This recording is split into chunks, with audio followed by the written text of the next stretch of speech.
அனைவருக்கும் வணக்கம். பிஜிடிஆர்பி வரலாறு யூனிட் 1லேருந்து யூனிட் 10 வரைக்கும் உள்ள அந்த பாடங்களை கவர் பண்ணி நாம் இன்றைய வினாக்களை எடுத்திருக்கிறோம். இதை ஒரு டெஸ்ட் பேட்ச் மாதிரி நம்ம போட்டுக்கலாம். சரிங்களா? அப்போ இன்றைய முதல் கேள்வி, மௌரிய பேரரசின் நிறுவனர் சந்திரகுப்த மௌரியர் யாருடைய மகள் திருமணம் செய்து வைக்கப்பட்டார்? இப்போ இதுக்கு பதில் என்னன்னு பார்த்தீங்கன்னா, செல்லுக்கஸ் நிகேட்டர். இவர் அலெக்சாண்டரின் ஒரு படைத்தளபதிகளில் 3 படைத்தளபதிகளில் இவரும் ஒன்று. அலெக்சாண்டர் இறந்ததுக்கப்புறம் அந்த இந்தியாவின் வடமேற்கு பகுதிகளெல்லாம் இவர் ஆட்சி செய்தார். அப்போ சந்திரகுப்த மௌரியருக்கும் இவருக்கும் ஒரு போர் நடக்குது. அந்த போரில் சந்திரகுப்த மௌரியர் வெற்றி பெறுகிறார். அப்போ இவருடைய பகுதிகள் சிலவற்றை சந்திரகுப்த மௌரியர் பெற்றுக்கொண்டார். ஒரு சுமார் 500 யானைகளை சந்திரகுப்த மௌரியர் செல்லுக்கஸ் நிகேட்டருக்கு பரிசாக அளிப்பார். அதே மாதிரி இவருடைய தூதுவர் ஒருத்தர் மெகஸ்தனிஸ் என்பவர் சந்திரகுப்த மௌரியர் அவைக்கு வருவார். அதே மாதிரி இவருடைய பொண்ணு ஹெலனா என்பவங்களை சந்திரகுப்த மௌரியர் திருமணம் செய்து வைத்து கொள்வார். அப்போ மௌரிய பேரரசின் நிறுவனர் சந்திரகுப்த மௌரியர் யாருடைய மகளை திருமணம் செய்து வைக்கப்பட்டார்னா, செல்லுக்கஸ் நிகேட்டரின் மகள். இரண்டாவது கேள்வி, சந்திரகுப்த மௌரியரின் மகன் பிந்துசாரர் என்ற பெயர் அவருக்கு எப்படி கிடைத்தது? ஆட்டின் வயிற்றில் கருவை வளர்த்து பிறந்ததால். ஆமாம், இவர் ஆட்டின் வயிற்றில் தான் பிறந்தார். அதனால தான் இவர் பிந்துசாரர் என்று பொருள். அதே நேரத்தில் இவரை கிரேக்க அரசர்கள் அமிர்த கிரதா அப்படின்னு அழைப்பாங்க. அதனுடைய பொருள் என்னன்னு பார்த்தீங்கன்னா, எதிரிகளை அழிப்பவன். பிந்துசாரர் என்பதன் கிரேக்க பெயர் எதிரிகளை அழிப்பவன். கிரேக்க ஆசிரியர்கள் அவரை எதிரிகளை அழிப்பவன் அமிர்தகரா என்று தான் அழைக்கிறார்கள். அதே மாதிரி ஆண்ட்ரோகோட்டாஸ் அப்படின்னு அழைக்கிறவங்கள யாருன்னு பார்த்தீங்கன்னா, இவருடைய தந்தை சந்திரகுப்த மௌரியர். அடுத்து மூன்றாவது கேள்வி, பிந்துசாரர் ஆட்சி செய்த காலம் எது? மௌரிய பேரரசின் 2வது அரசர் பிந்துசாரர் ஆட்சி செய்த காலம் எது அப்படின்னு பார்த்தீங்கன்னா, கிமு பொது ஆண்டிற்கு முன் 297 273 வரைக்கும். அப்போ இந்த 297 என்ன முக்கியமான ஆண்டுன்னு பார்த்தீங்கன்னா, சந்திரகுப்த மௌரியர் உண்ணா நோன்பு இருக்க சல்லைகனா அப்படின்ட்டு அந்த தென்பகுதிக்கு செல்றாரு. சமண துறவியாகி சென்று விடுகிறார். 273 பிந்துசாரர் இறக்குறாரு. 269 தான் அசோகர் ஆட்சிக்கு வருகிறார். அது வரைக்கும் ஒரு கிட்டத்தட்ட 4 ஆண்டுகள் வாரிசுரிமை போர் நடைபெற்றதாக வரலாற்று ஆசிரியர்கள் கருதுகிறார்கள். 4வது கேள்வி, பாடாலிபுத்திரம் நகரம் எது அருகில் அமைந்துள்ளது? எதுனா கங்கை ஆறு. இன்னொரு ஆறும் கலக்கும். கங்கை ஆறும் சோன் ஆறும் இணையும் இடம் தான் பாடாலிபுத்திர நகரத்தில் இருக்கு அப்படின்ட்டு சொல்லுவாங்க. பாடாலிபுத்திரம் என்பது நவீன பீகார் மாநிலத்தின் தலைநகரான பாட்னாவை குறிக்கும். இந்த நகரை உருவாக்குனவர் அஜாத சத்ரு. இதை தலைநகரமாக மாற்றியது உதயன் எனும் மன்னன். அடுத்து 5வது கேள்வி, குஷான பேரரசின் ஆரம்ப ஆட்சியாளர் யாருன்னு பார்த்தீங்கன்னா, குஜிலா காட்பீசஸ். இவர் தான் ஆரம்ப அரசர். இதில் சிறந்த அரசர் யாருன்னு பார்த்தீங்கன்னா, கனிஷ்கர். 6வது கேள்வி, குஷான மன்னர் கனிஷ்கர் எந்த தேசியத்தை பிரதிநிதித்துவம் செய்தார்? இவங்க தேசிய இனத்தை சார்ந்தவங்க அப்படின்னு பார்க்கும்போது, இவங்க சீனாவில் இருந்த அந்த பழங்குடி இனமான யூச்சி அந்த தேசியத்தை பிரதிநிதித்துவம் செய்கின்றனர். யூச்சி வம்சம் தான் இந்த குஷான மன்னர்கள். 7வது கேள்வி, குஷான பேரரசின் தலைநகரமாக இருந்தது எதுன்னு பார்த்தீங்கன்னா, பெஷாவர் என்று அழைக்கப்படும் புருஷாபுரம் தான் குஷான பேரரசின் தலைநகரமாக இருந்தது.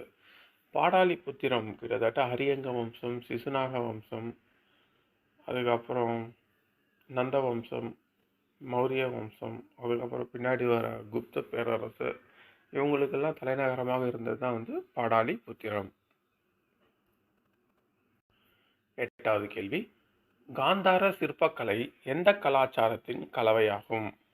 இது இந்தோ மற்றும் கிரேக்க, அதாவது கிரேக்க மற்றும் பௌத்த இந்த சிற்பக்கலை இணைந்து உருவாக்கப்படும் கலை தான் காந்தார கலை. இந்தியாவின் இந்த வடமேற்கு பகுதிகளெல்லாம் வந்து காந்தார கலை, சிற்பக்கலை மிக செழிப்பாக காணப்பட்டது.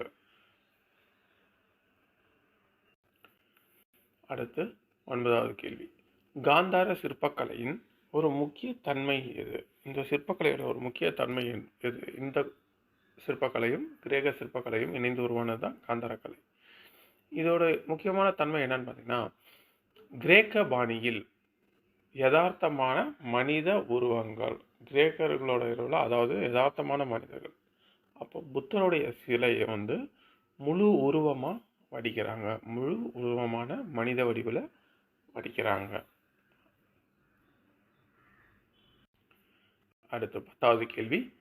விக்ரமசீல பல்கலைக்கழகம் யாரால் நிறுவப்பட்டது?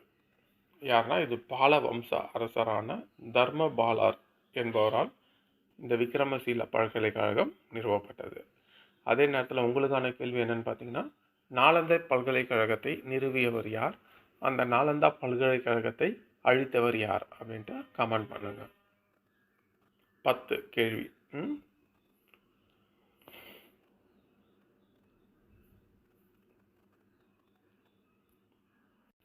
11வது கேள்வி. வல்லாபி பல்கலைக்கழகம் எந்த மாநிலத்தில் அமைந்துள்ளது? வல்லாபி என்பது ஒரு பல்கலைக்கழகம். இது சமண மற்றும் பௌத்த இது பற்றி கூறிய பல்கலைக்கழகம். இது எந்த மாநிலத்தில் அமைந்திருக்கிறது? வல்லாபி பல்கலைக்கழகம். நாலந்தா விக்ரமசீலா பல்கலைக்கழகம் வரை இது ஒரு ஃபேமஸான பல்கலைக்கழகம். இந்த பல்கலைக்கழகம் வல்லாபி குஜராத் மாநிலத்தில் அமைந்திருக்கிறது. மிக முக்கியமான கேள்வி 12வது கேள்வி. இது வந்து எவ்வளோ பேருக்கு இதுக்கு ஆன்சர் தெரியும்னு சொல்ல முடியல.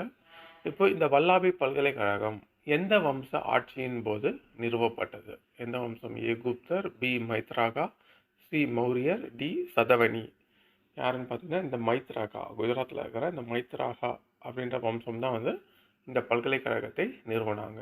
யார் நிறுவனம் அப்படின்னு கேட்டால் பட்டரகா அப்படின்றவர் தான் வந்து இந்த வல்லாபி பல்கலைக்கழகத்தை நிறுவியிருக்கிறார். மைத்ராகா வம்ச அரசர் பட்டரகா இந்த வல்லாபி பல்கலைக்கழகத்தை நிறுவினார். 13வது கேள்வி. குப்தர்களின் நிர்வாகத்தில் மாகாண நிர்வாக அமைப்பு எப்படியானது? இது வந்து எப்படியானதுன்னு பார்த்தீங்கன்னா, ஏ ஒரு சென்ட்ரலைஸ்டு மையப்படுத்தப்பட்ட பேரரசு மாகாண தலைவர்களால் நிர்வகிக்கப்பட்டது. Fully centralised government. 14வது கேள்வி. குப்தர் காலத்தில் தலை சிறந்த கவி யார்? யாருன்னு பார்த்தீங்கன்னா காளிதாசர். இவர் தான் வந்து இந்தியாவின் ஷேக்ஸ்பியர் என்றும் அழைக்கப்படுகிறார். இவர் பல்வேறு நூல்களை எழுதியிருக்கிறார். கிட்டத்தட்ட ஒரு 7 நூல்கிட்ட எழுதியிருக்கிறார். அது என்னன்ட்டு கொஞ்சம் கமெண்ட் பண்ண முடியுமா? 7 நூல் பேர். 15வது கேள்வி. அமரசிம்மர் 2ஆம் சந்திரகுப்தரின் நவரத்தினங்களில் எந்த துறையில் நிபுணராக இருந்தார்? அமரசிம்மர் யாருன்னு பார்த்தீங்கன்னா சமஸ்கிருத இலக்கணம். கிட்டத்தட்ட 9 பேர் அடங்கிய ஒரு குழு இருக்கும். அதில் வந்து சிறந்த அறிஞர்கள்லாம் இருப்பாங்க. அதில் அமரசிம்மர் என்பவர் சமஸ்கிருத இலக்கணத்தை இது பண்ணியிருப்பார். 16வது கேள்வி. குப்தர்கள் காலத்தில் இந்தியா மீது அதிகப்படியான படையெடுப்புகளை மேற்கொண்ட நாடோடி பழங்குடி எதுன்னு பார்த்தீங்கன்னா, குப்தர்களோட அந்த கடைசி காலத்தில் யார் அதிகமாக படையெடுப்பாங்க பார்த்தா ஹீனர்கள். இவர்கள் வந்து அந்த பாரசீக பகுதியில் இருக்கிற அந்த பழங்குடிகள், மத்திய ஆசிய பகுதியில் இருக்க பழங்குடிகள் ஹீனர்கள். இவங்க இந்தியாவின் மீது அடிக்கடி படையெடுத்த நாடோடிகள். 17வது கேள்வி. தாரிக் உல் ஹிந்த் அப்படின்ற நூலை எழுதியது யார்? தாரிக் உல் ஹிந்த் இது எழுதினது யாருன்னா அல்பருனி. தாரிக் உல் ஹிந்த். 18 தபகத் இ நசிரி என்ற புத்தகம் யாரால் எழுதப்பட்டது? ஏ அல்பருனி, பி மின்கஜ் உத் சிராஜ், சி ஜியாவுதீன் பரானி, டி அமீர் குஸ்ரு. தபகத் இ நசிரி அப்படின்ற புத்தகத்தை எழுதியவர் மின்கஜ் உத் சிராஜ். 19வது கேள்வி. ஈராக்கின் அரபு ஆளுநர் அஜஜ் பின் யூசுப் சிந்து அரசர் தாகிரை எதிர்த்து எந்த காரணத்தினால் படை அனுப்பினார்? எதுனா கடற்கொள்ளையருக்கு எதிராக நடவடிக்கை எடுப்பதற்காக யார் ஈராக்கின் ஆளுநர் இவர் முகமது பின் காசிமை அனுப்புகிறாங்க.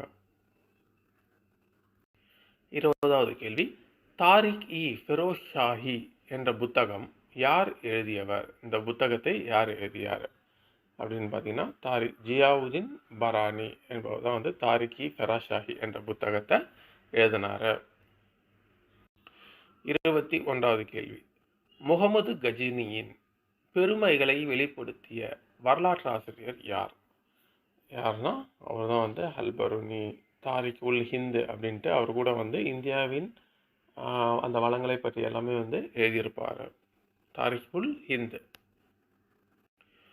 22வது கேள்வி, குத்புதீன் ஐபக் சிறுவனாக இருந்தபோது யாரால் வாங்கப்பட்டார்? யாருன்னா அவருடைய எஜமான் முகமது கோரியால் வாங்கப்பட்டார். அவர் இறந்ததுக்கு பின்பு அவருடைய பிரதிநிதியாக இருந்த அந்த டெல்லி பகுதிகளில் தன்னை சுல்தானாக அறிவித்துக் கொள்வார். யாரு? குத்புதீன் ஐபக். 23வது கேள்வி, பீகார் மற்றும் வங்காளத்தை கைப்பற்றுவதில் குத்புதீன் ஐபக்கிற்கு உதவிய தளபதி யார்? யார் உதவுறான்னு பார்த்தீங்கன்னா முகமது பின் பாக்தியார் கில்ஜி. இவர் தான் நாலந்தா மற்றும் விக்ரமசீல பல்கலைக்கழகங்களை அழித்தவர். 24வது கேள்வி, கீழ்கண்டவர்களுள் நாலந்தாவை பற்றி விரிவாக குறிப்பிட்ட சீன பயணி யார்? யாருன்னு பார்த்தீங்கன்னா யுவான் சுவாங். நாலந்தா பல்கலைக்கழகத்தில் தங்கி படித்தவர் யுவான் சுவாங். 25வது கேள்வி, சம்சுதீன் இல்துமிஷ் தனது மேல்தட்டு அடிமைகளை என்ன என்று அழைத்தார்? தனது மேல்தட்டு அடிமைகளை இவர் வந்து முகமது கோரியின் அடிமை குத்புதீன் ஐபக். குத்புதீன் ஐபக்கின் அடிமை தான் வந்து சம்சுதீன் இல்துமிஷ். ஆனால் இவர் வந்து குத்புதீன் ஐபக்கின் மருமகனாக இருப்பார். குத்புதீன் ஐபக்கின் மகன் ஆரம் ஷாவை கொன்றுவிட்டு 1611 டெல்லி அரியணையை கைப்பற்றுவார். இவர் வந்து குத்புதீன் ஐபக்கின் அடிமையாக இருப்பதால் இவர் அடிமையின் அடிமை என்றும் அழைக்கப்படுகிறார். இவருடைய மேல்தட்டு இராணுவ அடிமைகளை என்னவென்று அழைத்தார்னா பண்டகன் அப்படின்ட்டு அழைக்கிறாங்க. பண்டகன். 26, இல்துமிஷ் ஜலாலுதீன் மங்கபரணியை ஆதரித்திருந்தால் இந்திய வரலாறு எப்படி மாறியிருப்பதாக அவர் கூறினார்? அது எப்படி மாறியிருக்குன்னா, இந்தியா மங்கோலியர்களால் நாசம் செய்யப்பட்டிருக்கும். அவருக்கு உதவிகரம் அளிக்காதனால அவர் வந்து ஜலாலுதீன் மங்கபரணி பாரசீகம் நோக்கி சென்றுவார். அதனால் அவரை பின்தொடர்ந்து செங்கிஸ்கானும் போயிடுவார். அதனால் இந்தியாவை அட்டாக் பண்ணல, இல்லைன்னா டெல்லி வந்து மங்கோலியர்களால் சூறையாடப்பட்டிருக்கும். 27வது கேள்வி, சம்சுதீன் இல்துமிஷ் டெல்லியில் கட்டிய வெற்றி தூண் எதுனா குதுப் மினார். இதை கட்ட ஆரம்பித்தவர் குத்புதீன் ஐபக், அதை கட்டி முடித்தவர் இல்துமிஷ். 28வது கேள்வி, கீழ்கண்டவாறு எந்த நகரங்கள் மாலிக் கஃபூர் சூறையாடினார் தென்னிந்திய படையெடுப்பின் போது? எதுனா தமிழ்நாட்டில் சிதம்பரம், திருவரங்கம், அதாவது ஸ்ரீரங்கம் மற்றும் மதுரை, இந்த 3 நகரங்களையும் மிக கடுமையாக தாக்கி அங்கே இருந்த பொருட்களை எல்லாம் கொள்ளையடித்தார். கோயில்களை வந்து கொள்ளையடித்தார். யார்? மாலிக் கஃபூர், அலாவுதீன் தென்னிந்திய படையெடுப்பு படைத்தலைவர். 29வது கேள்வி, 1309 தெலுங்கானாவில் வாரங்கல்லில் காகத்திய அரசரை யார் தோற்கடித்தார்? 1309 தெலுங்கானாவில் இருந்த வாரங்கல் பகுதியோட காகத்திய அரசர் யாரை தோற்கடித்தார்? மாலிக் கஃபூர். அப்படின்னு பார்த்தீங்கன்னா பிரதாப ருத்ர தேவா அப்படின்ற மன்னரை வந்து வீழ்த்துறாரு மாலிக் கஃபூர். 30வது கேள்வி, 1310 தோல்வி அடைந்த ஹொய்சால அரசர் யார்? யாருன்னு பார்த்தீங்கன்னா 3ஆம் வீர பல்லாபா. இவங்க தான் வந்து மாலிக் கஃபூரிடம் தோற்ற ஹொய்சால அரசர்.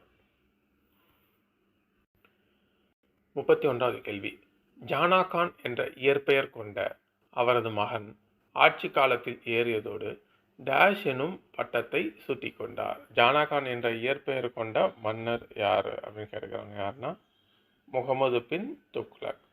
1325 டெல்லி சுல்தானாக அரியணை ஏறுகிறார் துக்ளக்.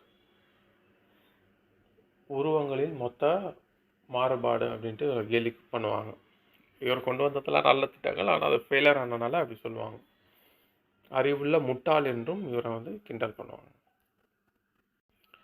32வது கேள்வி, லோடி வம்ச அரச ஆட்சி நிறுவியவர் யார்?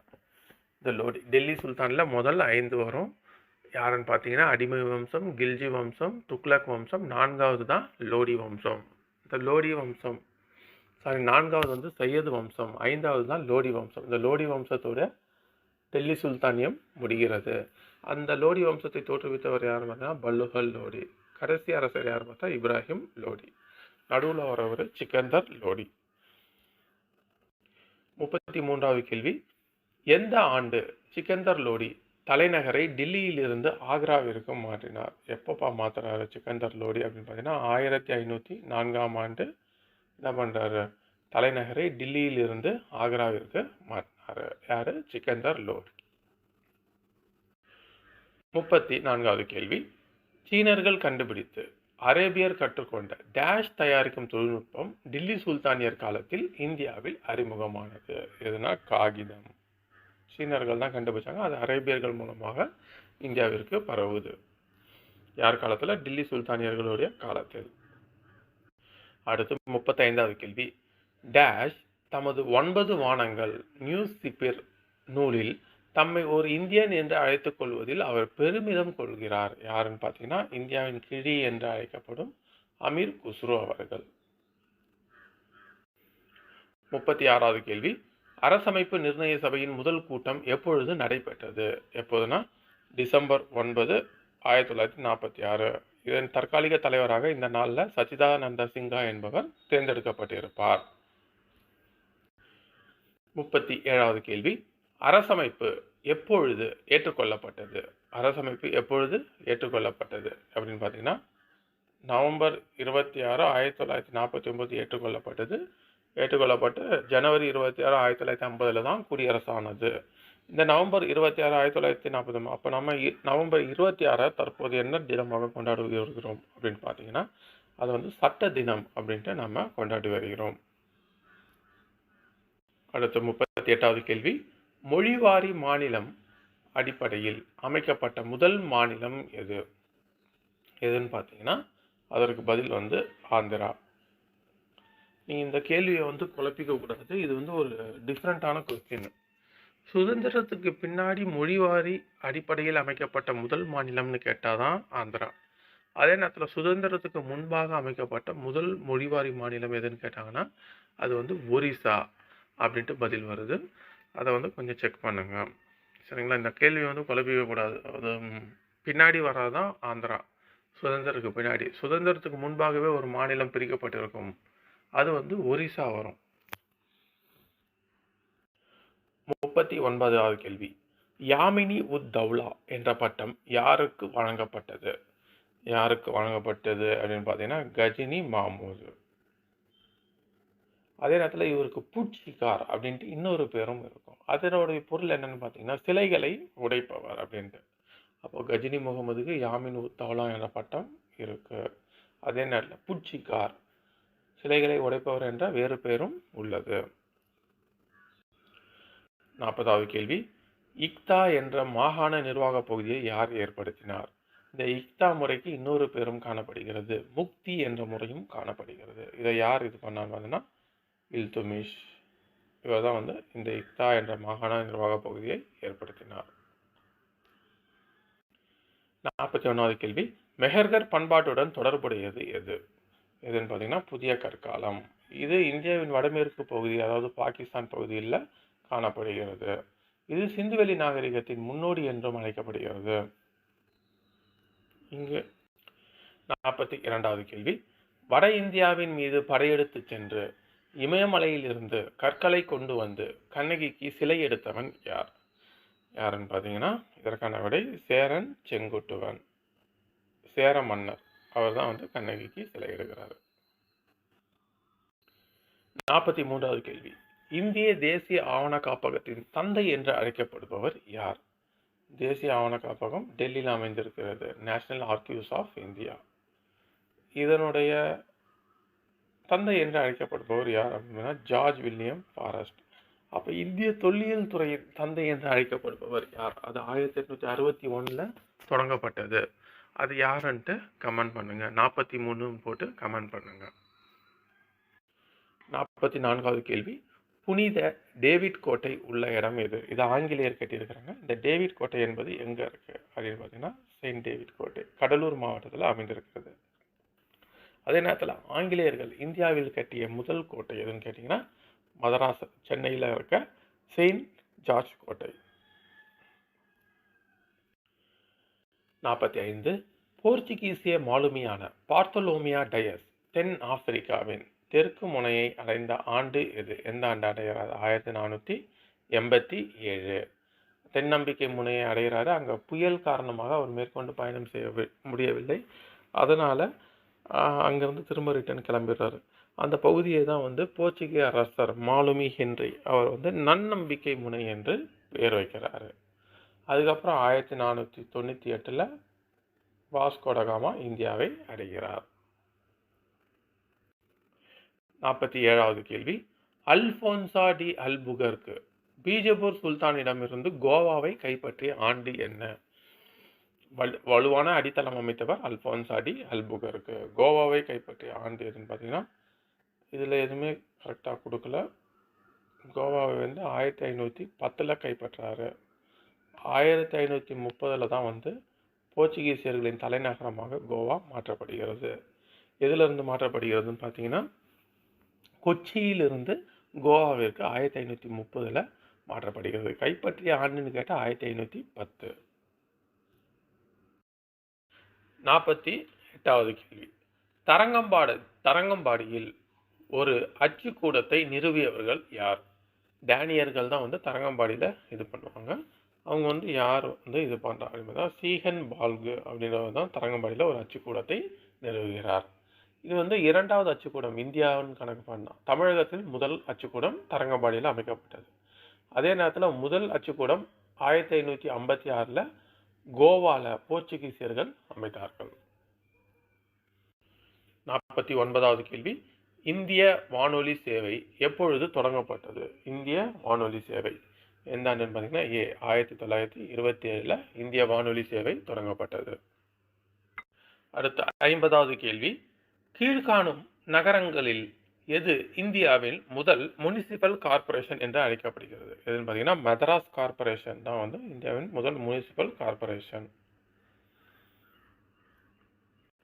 அடுத்த 51வது கேள்வி, உலகமயமாக்கப்படல் எதனை அறிவுறுத்துகிறது? எதுன்னு பார்த்தீங்கன்னா, பொருளாதார ஒருங்கிணைப்பு. அதோடு அதுதான் முக்கியமாக வரும். அதோடு சேர்த்து பார்த்தால் அரசியல் ஒருங்கிணைப்பு, சமூக ஒருங்கிணைப்பு அதுவே வர மாதிரி தான் தெரியுது.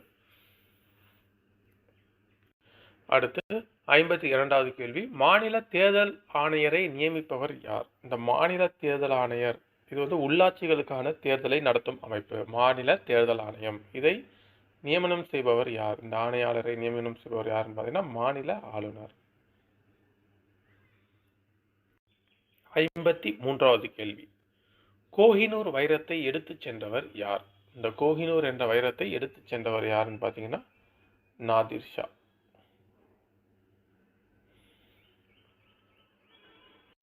இலக்கிய சம்பந்தமான கேள்வி 54வது கேள்வி, முக்ராக்ஸயா அப்படின்ற புத்தகத்தை எழுதியவர் யார்? யாருன்னா தஞ்சை அரசர் 2ஆம் சரபோஜி. இது ஒரு எழுதினது தான் இந்த நூல், முக்ராக்ஸயா. அடுத்த 55வது கேள்வி, சிவாஜியின் குரு யார்? சிவாஜி, வீர சிவாஜி, மராட்டிய சிவாஜியின் குரு யார் பார்த்தீங்கன்னா, ராம்தாஸ். அடுத்து 56வது கேள்வி, புரந்தர் உடன்படிக்கை சிவாஜிக்கும் யாருக்கும் இடையில் கையெழுத்தானது? சிவாஜிக்கும் யாருக்கும் இடையே இந்த புரந்தர் உடன்படிக்கை கையெழுத்தானது. இந்த புரந்தர் உடன்படிக்கை ஏற்படுத்தப்பட்ட ஆண்டு என்னன்ட்டு கமெண்ட் பண்ணுங்க. இது ஏற்கனவே பழைய பிஜிடிஆர்பி கொஸ்டின்ல கேட்டுக்கிறாங்க. புரந்தர் உடன்படிக்கை செய்து கொள்ளப்பட்ட ஆண்டு எதுன்ட்டு. இதுக்கு பதில் என்னன்னு பார்த்தீங்கன்னா, ஜெய்சிங் என்பவருடன் தான் சிவாஜிக்கும் இவருக்கும் இடையே புரந்தர் ஒப்பந்தம் கையெழுத்தானது. 57, சிவாஜியின் ஆலோசனை சபையை என்ன என்று அழைத்தார்கள்? என்னன்னு பார்த்தீங்கன்னா, இதனுடைய பெயர் அஷ்டபிரதானம் என்று அழைத்தார்கள் சிவாஜியின் ஆலோசனை சபையை. 58வது கேள்வி, 1917 இந்திய தேசிய காங்கிரஸ் கல்கத்தா மாநாட்டிற்கு தலைவராக தேர்ந்தெடுக்கப்பட்டவர் யார்? யாருன்னு பார்த்தீங்கன்னா, அன்னி பெசன்ட் அம்மையார். ஏன் இது முக்கியமாக குறிப்பிட்டோன்னா, காங்கிரஸின் முதல் பெண் தலைவர் யாருன்னு கேட்டாங்கன்னா அன்னி பெசன்ட் அம்மையார். 1917 கல்கத்தா காங்கிரஸ் மாநாடு. இதுக்கு முன்னாடி ஒரு மாநாடு நடந்திருக்கும் 1916 லக்னோ காங்கிரஸ் மாநாடு, மிக முக்கியமான மாநாடு. அதில் தான் வந்து மிதவாத தீவிர தேசியவாதிகள் எல்லாமே ஒருங்கிணைவாங்க. இந்து முஸ்லீம் இது வந்து ஒருங்கிணைந்து செயல்படுவோம் அப்படின்ட்டு முடிவு பண்ணுவாங்க லக்னோ மாநாட்டில். அதுக்கப்புறம் அன்னி பெசன்ட் அம்மையார் 1917 காங்கிரஸின் தலைவராக இருப்பார். அதே நேரத்தில் இந்திய தேசிய காங்கிரஸின் முதல் இந்திய பெண் தலைவர் அப்படின்னு கேட்டாங்கன்னா சரோஜினி நாயுடு. அடுத்து 59வது கேள்வி, how India wrought for freedom என்ற தலைப்பிலான புத்தகத்தை பதிப்பித்தவர் யார்? யார் பார்த்தீங்கன்னா அவங்க தான் அன்னி பெசன்ட் அம்மையார். இவங்க வந்து இன்னொரு பத்திரிகை நியூ இந்தியா மற்றும் காமன்வெல்த் என்ற 2 பத்திரிகைகளையும் தொடங்குறது யாருன்னு பார்த்தீங்கன்னா அன்னி பெசன்ட் அம்மையார். அவங்க எழுதின புக்கு தான் how India wrought for freedom.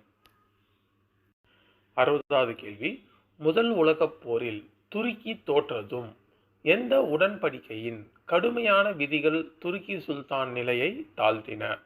எந்த ஒப்பந்தம் பார்த்தீங்கன்னா செவரேஸ் ஒப்பந்தம். அந்த துருக்கி கலீஃபா அவமானப்படுத்தப்பட்டதால் தான் இந்தியாவில் அலி சகோதரர்கள் அவங்க வந்து என்ன பண்ணுறாங்க, இந்தியாவில் கிலாஃபத் இயக்கத்தை தொடங்குறாங்க. 61வது கேள்வி, பனாரஸில் இருந்த மத்திய இந்து கல்லூரியை பனாரஸ் இந்து பல்கலைக்கழகமாக மேம்படுத்தியவர் யார்? யாருன்னு பார்த்தீங்கன்னா மதன் மோகன் மாலவியா. அண்மையில் இவருக்கு பாரத ரத்னா விருது வழங்கினாங்க. பாரத ரத்னா விருது வாங்கியிருக்கிறாரு இவர் தான் வந்து பனாரஸில் இருந்த மத்திய இந்து கல்லூரியை பனாரஸ் இந்து பல்கலைக்கழகமாக மேம்படுத்தியவர். 62வது கேள்வி, கிரிப்ஸ் தூதுக்குழு யாருடைய ஆட்சியின் போது இந்தியாவிற்கு வந்தது? யாருன்னா லின்லித்கோ பிரபு தான் வந்து அப்பொழுது ஆண்டு கொண்டிருந்தார். 1942 தான் இந்தியாவிற்கு வராங்க. 63வது கேள்வி, சுபாஷ் சந்திர போஸ் எந்த ஆண்டு காங்கிரஸில் இருந்து நீக்கப்பட்டார்? எந்த ஆண்டு நீக்கப்பட்டார் பார்த்தீங்கன்னா 1939. 1938 சிறிது குழப்பமாகவே உள்ளது. எந்த ஆண்டு காங்கிரஸில் இருந்து நீக்கப்பட்டார்? இது தெரிஞ்சால் வந்து இதை கமெண்ட் பண்ணுங்க. 1938 39 சிறிது குழப்பமாக இருக்கு. 64வது கேள்வி, மகாத்மா காந்தியடிகள் செய் அல்லது செத்துமடி அழைப்பு எந்த நிகழ்வின் போது வந்தது? எந்த இதுனா வெள்ளையனே வெளியேறு 1942. இந்த இயக்கத்தின் போது காந்தியடிகள் செய் அல்லது செத்துமடி என்று கூறினார். 65வது கேள்வி, வெள்ளையனே வெளியேறு இயக்கத்தின் போது பம்பாயில் ரகசிய வானொலி நிலையத்தை நடத்தியவர் யார்? யார்னா உஷா மேத்தா அவர்கள். 68வது கேள்வி, பெருமளவில் உண்மையான விடுதலை போராட்டம் என 1857 பெருங்கிளர்ச்சியை கூறியவர் யார்? இந்த மாதிரி யார் கூறியிருக்கிறான்னு பார்த்தீங்கன்னா எட்வர்ட் ஜான் தாம்சன் என்பவர் தான் வந்து இந்த பெருங்கிளர்ச்சியை உண்மையான விடுதலை போராட்டம் என்று கூறியிருக்கிறார். 67வது கேள்வி, 1857 கிளர்ச்சியாளர்கள் யாரை பேரரசராக பிரகடனம் செய்தனர்? யாருன்னு பார்த்தீங்கன்னா 2ஆம் பகதூர் ஷா. கடைசியில் அவர் வீழ்த்தப்பட்டனால அவர் வந்து ரங்கூனுக்கு நாடு கடத்தப்பட்டிருப்பார்.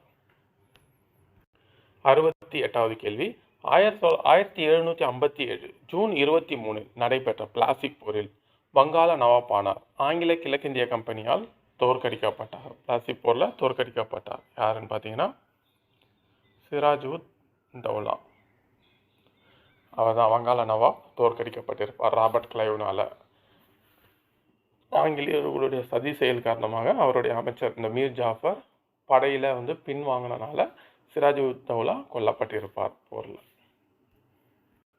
69வது கேள்வி, ஹாஜி ஷரியத்துல்லா என்ற தலைவர் எப்பொழுது ஃபராசி இயக்கத்தை தொடங்கினார்? எந்த ஆண்டில் தொடங்கினார் ஃபராசி இயக்கம்?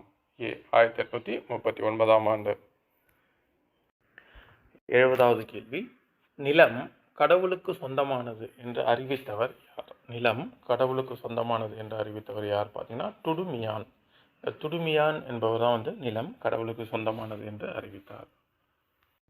71வது கேள்வி, இந்தியாவின் முதல் பொது தேர்தல் எந்த ஆண்டில் நடைபெற்றது? எந்த ஆண்டு முதல் பொது தேர்தல் நடைபெற்றது பார்த்தீங்கன்னா 1951. 72வது கேள்வி. இந்தியாவின் முதல் அணு உலை எப்பொழுது உருவாக்கப்பட்டது? எப்படின்னா 1956. 73வது கேள்வி. இந்தியாவின் பொருளாதார திட்டமிடலின் தந்தை என்று அழைக்கப்படுபவர் யார்? யாருன்னு பார்த்தீங்கன்னா பி. விஸ்வேஸ்வர ஐயா. அவர் தான் இந்திய பொருளாதார திட்டமிடுதலின் தந்தை. அதன்படி தான் 1950 இந்தியா திட்டக்குழு ஒன்று உருவாக்கப்பட்டது, பிளானிங் கமிஷன். 74வது கேள்வி. இந்தியாவின் சுதந்திரத்தை அறிவித்த பிரிட்டிஷ் பிரதமர் யார்? எந்த பிரதமர் இந்தியாவின் சுதந்திரத்தை அறிவிக்கிறாரு அப்படின்னு பார்த்தீங்கன்னா கிளாமன் அட்லி.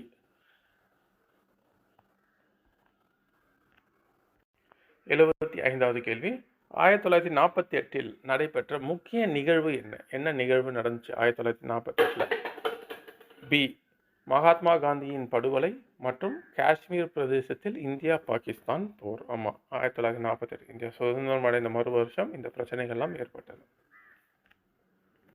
இந்தியாவின் முதல் திருத்தம், அதாவது அரசியலமைப்பு சட்ட திருத்தம் மற்றும் முதல் 5 ஆண்டு திட்டம் எப்பொழுது தொடங்கியது? எந்த ஆண்டுன்னு பார்த்தீங்கன்னா 1951.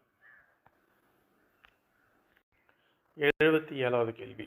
இந்தியாவின் Imperial Bank, State Bank of India ஆகியவற்றாக மாற்றப்பட்ட ஆண்டு எது? ஸ்டேட் பேங்க் ஆஃப் இந்தியா இந்த இந்தியன் இம்பீரியல் பேங்க் என்பது ஸ்டேட் பேங்க் ஆஃப் இந்தியா என்று பெயர் மாற்றப்பட்டது. அது எந்த ஆண்டு மாற்றப்பட்டது அப்படின்னு பார்த்தீங்கன்னா 1955 ஆண்டு. அதுக்கப்புறம் தான் ஸ்டேட் பேங்க் ஆஃப் இந்தியா என்று அழைக்கப்பட்டது, இம்பீரியல் பேங்க். அதே நேரத்தில் சென்ட்ரல் பேங்க் ஆஃப் இந்தியா அப்படின்னு அழைக்கப்பட்டது தான் பின்னாடி ரிசர்வ் வங்கி என்று 1949 பெயர் மாற்றம் செய்யப்பட்டிருக்கும். 78வது கேள்வி. இந்தியா போர்ச்சுகீசிய பிரதேசமான கோவா, டாமன் மற்றும் டையூவை இந்தியா இணைத்து கொண்ட ஆண்டு எது? எதுனா 1961. 61, 62 சரியா? கமெண்ட் பண்ணணும். 79வது கேள்வி. இந்தியாவின் முதல் அணு ஆயுத சோதனை எந்த ஆண்டு மற்றும் எங்கில் நடைபெற்றது? எப்போ முதல் சோதனை நடைபெற்றது? 1974 போக்ரான், ராஜஸ்தான் மாநிலத்தில் நடைபெற்றது. 80வது கேள்வி. இந்தியாவின் முதல் அணு ஆயுத சோதனைக்கு என்ன குறியீட்டு பெயர் வழங்கப்பட்டது? எதுன்னு பார்த்தீங்கன்னா ஸ்மைலிங் புத்தர், சிரிக்கும் புத்தர். ஏன் இந்த பேர் வச்சாங்கன்னா புத்தர் பிறந்த நாளான அந்த புத்த பௌர்ணிமா அப்படின்ற அந்த தினத்தில் தான் முதல் அணு ஆயுத சோதனை நடத்தப்பட்டது. அடுத்து 81வது கேள்வி. போக்ரான் 2 அணுகுண்டு சோதனைக்கு என்ன குறியீட்டு பெயர் வழங்கப்பட்டது? இது 1998 நடக்குது. இதற்கு ஆபரேஷன் சக்தி என்று பெயரிடப்பட்டது. 82வது கேள்வி. இந்தியாவில் முதல் அணு ஆயுத சோதனையின் குறியீட்டு பெயர் சிரிக்கும் புத்தர் என்பது ஏன் வைக்கப்பட்டது? ஏற்கனவே சொல்லியிருக்கிறோம். புத்தர் கௌதமனின் பிறந்த நாளில் மே 18 அன்று நடக்க உள்ளது. அதன் காரணமாக அதற்கு சிரிக்கும் புத்தர் என்று பெயரிட்டார்கள். 83வது கேள்வி. சத்தீஸ்கர் மாநிலம் எந்த மாநிலத்திலிருந்து பிரிக்கப்பட்டது? எந்த மாநிலத்திலிருந்து பிரித்தாங்க சத்தீஸ்கர் மாநிலத்தை அப்படின்னு பார்க்கும்போது கிழக்கு மத்திய பிரதேசத்திலிருந்து பிரிக்கப்பட்டாங்க. உத்தரப்பிரதேசத்திலிருந்து இந்த உத்தராஞ்சல் என்ற மாநிலத்தை பிரிக்கிறாங்க. பீகார்ல ஜார்க்கண்ட் என்ற மாநிலத்தை பிரிக்கிறாங்க 2000. 84வது கேள்வி. சுதந்திரத்துக்கு பிறகு மதராஸ் மாகாணத்தில் முதலில் அமைச்சரவையை அமைத்த கட்சி எது? இது சுதந்திரத்துக்கு பிறகு யார் பார்த்தீங்கன்னா காங்கிரஸ் கட்சி. 85வது கேள்வி. மதராஸ் மாகாணம் எப்போது தமிழ்நாடு, தமிழர்கள் வாழும் பகுதி என்று பெயராக மாற்றப்பட்டது? எப்பொழுது மாற்றப்பட்டது பார்த்தீங்கன்னா 1968 ஆண்டு மாற்றப்பட்டது. 86வது கேள்வி. 1996 ஆண்டில் தமிழ்நாட்டில் தமிழ் மாநில காங்கிரஸ் என்ற புது கட்சி உருவானது எதனால்னா காங்கிரஸ் கட்சியில் ஏற்பட்ட பிளவால் தமிழ் மாநில காங்கிரஸ் என்ற கட்சி மூப்பனார் அவர்களால் தொடங்கப்பட்டது. 87வது கேள்வி. முதலாம் உலகப் போரில் பயன்படுத்தப்பட்ட புதிய இராணுவ தொழில்நுட்பங்கள் எவை? பி டேங்குகள், விமானங்கள், இராணுவ கப்பல்கள் மற்றும் காஷி ஆயுதங்கள். இதெல்லாம் வந்து முதல் உலகப் போரில் பயன்படுத்தப்பட்ட ஆயுதங்கள், புதிய தொழில்நுட்ப ஆயுதங்கள். அடுத்து 88வது கேள்வி, முதலாம் உலகப் போரின் முடிவில் யார் வெற்றி பெற்றனர்? யாருன்னு பார்த்தீங்கன்னா நேச நாடுகள். இந்த நேச நாடுகள் தான் வந்து வெற்றி பெற்றன. 89வது கேள்வி, பெரும்போர் என்று அழைக்கப்படும் போர் எது? எந்த போர் வந்து பெரும்போர் என்று அழைக்கப்பட்டது அப்படின்னு பார்த்தீங்கன்னா முதலாம் உலகப் போர் 1914 1918 வரைக்கும் நடக்கும். உலகில் பெரும்பாலான நாடுகள் கலந்து கொண்டன இந்த போரில். 90வது கேள்வி, ஜூன் 28 1914 அன்று யார் படுகொலை செய்யப்பட்டார்? யாருன்னா ஆர்ச்சி டியூக் பிரான்ஸ் பெர்டினாண்ட் என்ற இளவரசர் வந்து படுகொலை செய்யப்பட்டனால தான் உடனடி காரணமாக முதல் உலகப் போர் ஆரம்பிக்கும். 91வது கேள்வி, படுகொலைக்கு பிறகு ஆஸ்திரியா ஹங்கேரி எந்த நாட்டுக்குடன் போரை அறிவித்தது? எந்த நாட்டுக்கிட்ட போரை அறிவித்தது அப்படின்னு பார்த்தீங்கன்னா செர்பியா கிட்ட. செர்பியா இளைஞரால் தான் வந்து அந்த ஆஸ்திரியா இளவரசர் பெர்டினாண்டு அவரது மனைவி கொலை செய்யப்பட்டிருப்பாங்க. அதனால ஆஸ்திரியா என்ன பண்ணுறது, செர்பியாவின் மீது போரை அறிவிக்கிறது. அடுத்து 92, பன்னாட்டு சங்கத்தின் தலைமையிடம் எது? முதல் உலகப் போர் முடிஞ்சதுக்கு அப்புறம் 1920 பன்னாட்டு சங்கத்தை தோற்றுவிக்கிறார்கள். அதனுடைய முக்கிய தலைமையிடம் எதுன்னு பார்த்தீங்கன்னா ஜெனீவா. 93வது கேள்வி, பன்னாட்டு சங்கத்தின் முதன்மை நோக்கம் என்ன? இந்த பன்னாட்டு சங்கத்துடைய முதன்மை நோக்கம் என்ன? புதிய நாடுகளை நிறுவுவது. பி உலக அமைதியை நிலைநிறுத்தி போரை தடுப்பது. முதல் முக்கிய நோக்கம் என்னன்னா உலக அமைதியை நிலைநிறுத்தி போரை தடுப்பது. இதுதான் முக்கியமானது.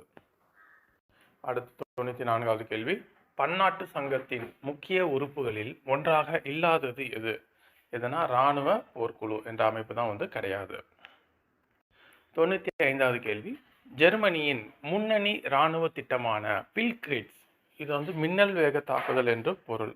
பில்கிரிட்ஸ் என்றால் என்ன அப்படின்னு விரைவான கணிசமான படை தாக்குதல், திடீர்னு தாக்குதல், மின்னல் வேக தாக்குதல் அப்படின்னு பொருள் பில்கிரிட்ஸ்.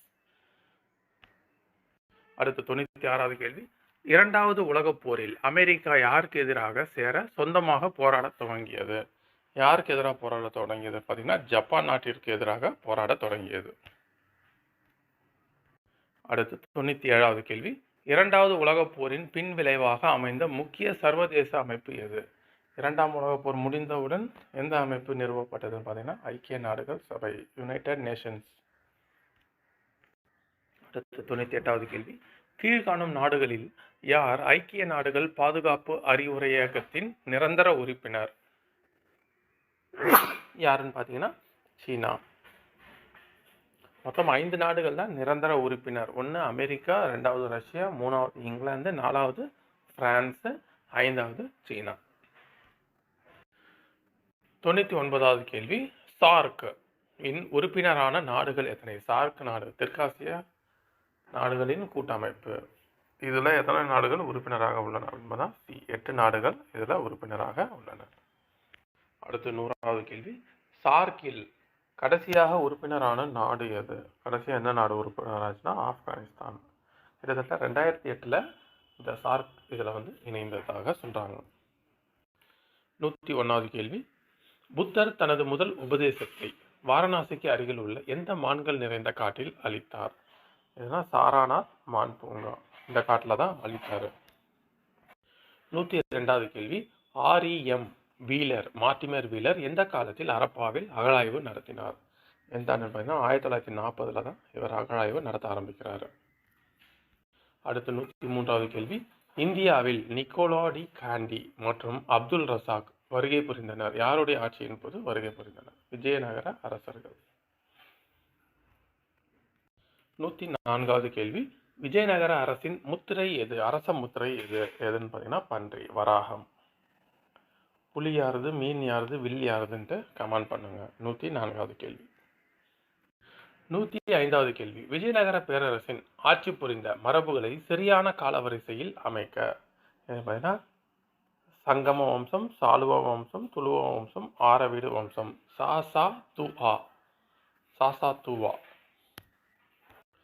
106வது கேள்வி, சர்வன்ஸ் ஆஃப் இந்தியன் சொசைட்டி அமைப்பின் நோக்கம் என்ன? இதை தொடங்கினவர் 1908 கோபாலகிருஷ்ண கோகலே. இதனுடைய சேவை என்னன்னு பார்த்தீங்கன்னா, சமூக சேவை தான் வந்து இந்த சர்வன்ஸ் ஆஃப் இந்தியன் சொசைட்டியோட முக்கிய நோக்கம். சமூக சேவை எந்த ஒரு ஜாதி மத பிரதேச வேறுபாடின்றி அனைவருக்குமான ஒரு அமைப்பாக தொடங்கப்பட்டது தான் வந்து இந்த சர்வன்ஸ் ஆஃப் இந்தியன் சொசைட்டி. 107வது கேள்வி, தாதாபாய் நவ்ரோஜி எழுதிய புகழ்பெற்ற நூல் எது?